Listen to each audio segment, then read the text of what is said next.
আজ আমি মুঘল কেন্দ্রীয় শাসন ব্যবস্থা নিয়ে আলোচনা করব। তাহলে আলোচনাটা শুরু করি।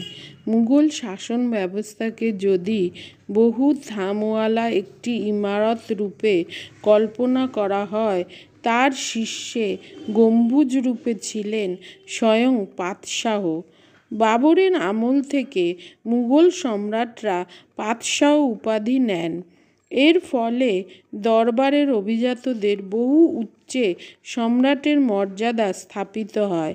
পাতশাহ উপাধির সঙ্গে দৈবাধিকার সত্ত্ব বা ডিভাইন রাইট জড়িত ছিল।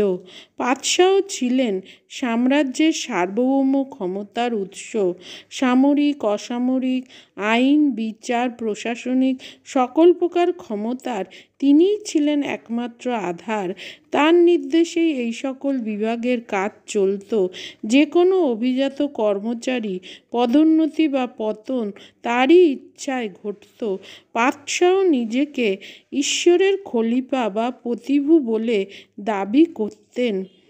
যদিও ইসলামীয় প্রথায় উলেমারাই ইসলামীয় আইনের ব্যাখ্যাকার ছিলেন, আকবর উলেমাদের এই অধিকার 1579 খ্রিস্টাব্দে কেড়ে নেন।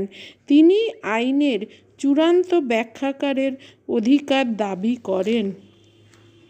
মুঘল বাদশাহরা কাগজে কলমে স্বৈরাচারী হলেও তাদের ক্ষমতার উপর কয়েকটি পরোক্ষ নিয়ন্ত্রণ ছিল।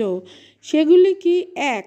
প্রজাদের মিলিত আবেদন সাধারণত সম্রাট অগ্রাহ্য করতেন না। 2. দরবারের অভিজাতদের যৌথ পরামর্শ তিনি অনেক সময় মেনে নিতেন। 3. চিরাচরিত প্রথাকে হঠাৎ সম্রাট ভাঙতে চাইতেন না। 4. প্রজাদের, বিশেষত কৃষকদের ক্ষতি হবে এমন কাজ তিনি সাধারণত এড়িয়ে চলতেন। সুতরাং সম্রাটের স্বৈর ক্ষমতাকে এই বিষয়গুলি বিবেচনা করে প্রয়োগ করতে হতো।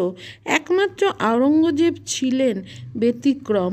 আকবর জনকল্যাণমূলক রাষ্ট্রের যে ধারা প্রবর্তন করেন, তার বংশধরেরা তার থেকে বিচ্যুত হতে পারেননি।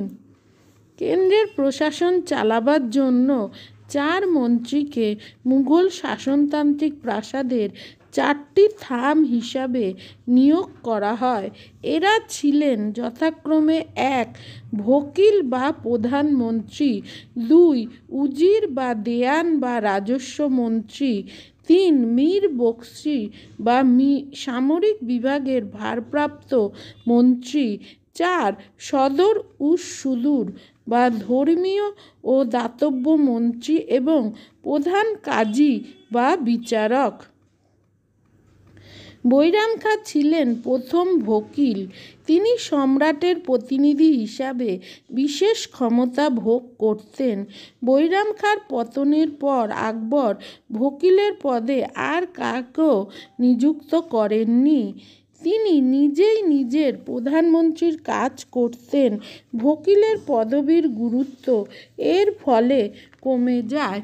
কেন্দ্রের প্রশাসনে উজির বা দেওয়ানের পদটি ক্রমে বিশেষ গুরুত্ব পায়। উজিরই প্রধানমন্ত্রী বা ভকিল রাজস্ব মন্ত্রী বা দেওয়ানের দায়িত্ব একাধারে বইতেন। ক্রমে উজির বলতে প্রধানমন্ত্রী বোঝাত। প্রদেশের দেওয়ান বা রাজস্ব মন্ত্রী তার নিয়ন্ত্রণে কাজ করত। দরবারে গুরুত্বপূর্ণ বিষয়ে সম্রাটের কাছে পেশ করা, এই ব্যাপারে পরামর্শ দান প্রভৃতি শাসন ব্যবস্থার যাবতীয় খুঁটিনাটি বিষয় উজিরকে দেখতে হতো।